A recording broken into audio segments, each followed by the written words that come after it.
Here on Ultimate Reloader, we've shown Ultradyne's new chassis system in its 3 different lengths, the UD3, the UD5, and the UD7, corresponding to the number of M-LOK slots on the side of the forend. In this video, we're going to take things in a different direction and look at their long-action version. Gavin here from UltimateReloader.com. We have had a lot of fun with Ultradyne chassis systems here on the channel. We started with the UD7, we did some custom Cerakote, put a bunch of weights on it, used Dynalock in a bunch of different configurations, and had some real fun shooting with that. We've also got a UD5 that we did with 22 Arc, and then also a UD3 that we did with 308 Shorty, as it's called, the 16-inch 308 config here on the channel. Recently we upgraded that with Ultradyne's new lightweight buttstock. This time we're going to take our first look at the long action version of Ultradyne's UD chassis system. What I've got here is a UD7. 7 is the number of M-LOK slots on the side of the forend in long action. We've also got a single stack AICS magazine, and what I thought would be fun to do would be to take this barreled action. This is from the Freedom rifle. We had this in a chassis that was not full-length Arca capable. To basically take this barreled action and put together a whole new rifle configuration using Ultradyne's UD7. So there's a bunch of different inlets that are available. This is for Remington 700 long action. We've had really good results with the different rifles that we've put in these chassis. Just know that if you go to Ultradyne's website, you can get a complete list of the different inlettings that they offer. And we're also going to use the spigot, which we did with our first UD7 build. And what's nice about this is that it's going to extend our Arca rail a little bit further forward so that we can get more stability with our bipod and so on and so forth. This barreled action, just as a quick review, BAT HR. This is their long action repeater. Really, really good action. We've got a Bix'n Andy Tac Sport trigger and a 28-inch barrel that I chambered here on the channel. You're going to want to check out that complete build. I've also got the Ultradyne buttstock that we had on the 22 Arc. These are both in Coyote Tan, so I'll probably be getting another one of these. I've borrowed it temporarily. And then we've got a straight grip that is vertical, and ergonomically that's going to work really good with this long range shooting. So that's the basic configuration and the basic components.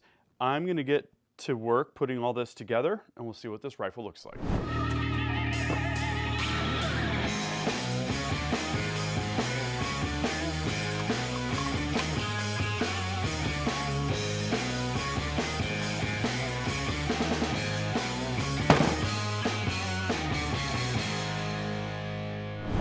Okay, so here's the complete rifle.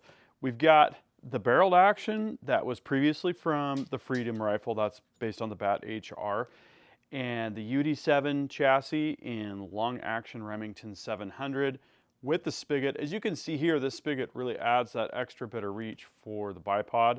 I think that feels right in terms of long range shooting capabilities and rifle stability. I put an EC tuner brake on the muzzle, the 30 cal version for that.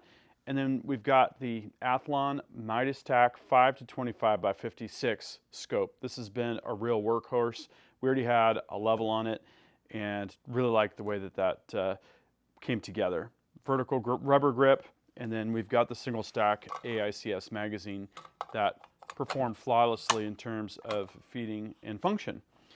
So what was next was to head to our mid-mountain range. That's 100 yards with the bench set up. We put it in the bench rest to get this particular combination sighted in. And what I did was I looked down the bore and I lined it up with the target. Usually that works pretty good. I'll show you what happened next. It was not so smooth getting on paper.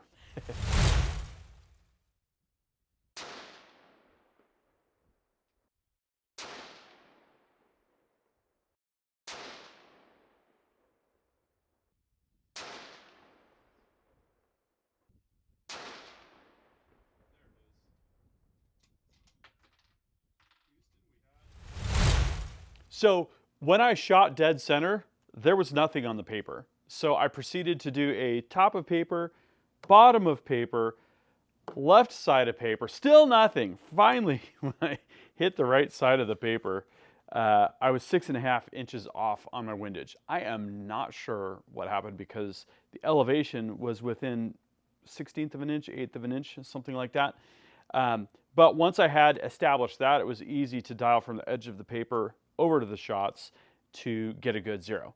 Then I shot 5 shots from the following load. Brand new ADG 7mm PRC brass, Hornady 180 grain ELD-M bullets. We had 66.4 grains of Retumbo and also large rifle Magnum primers. Let's see how that went.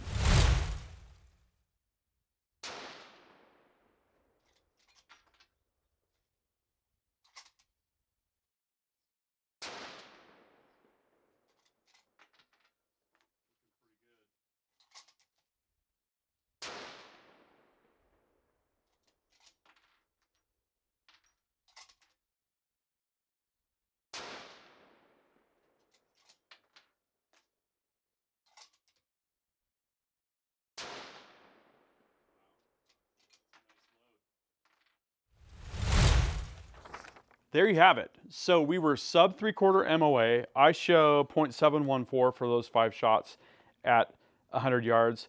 And I think with a little bit of tuning and a little bit of practicing and maybe a touch of load development, that could get even better. But for a Magnum rifle, right off the bat with a load that we haven't shot in this particular configuration, I'm happy with that. And you know, it's just inevitable. You do a little bit of load development, you do a little bit more shooting, and things tend to, you know, stabilize a little bit, and those group sizes can get tightened up just a scratch. Another thing is I'm going to adjust my zero just ever so slightly. It looks like the shots need to come basically left a click or two, and that would pretty much take care of things. So taking a step back for a moment, I'm really happy with 7 PRC. I would say, aside from the 6.5 PRC, it's the most consistent shooting, best shooting Magnum that I've had experience with. And we've had experience with a few. We do have a story coming up that's pretty cool. Basically, 300 PRC versus 300 Win Mag head-to-head. We got 2 identical rifles, except the chambering.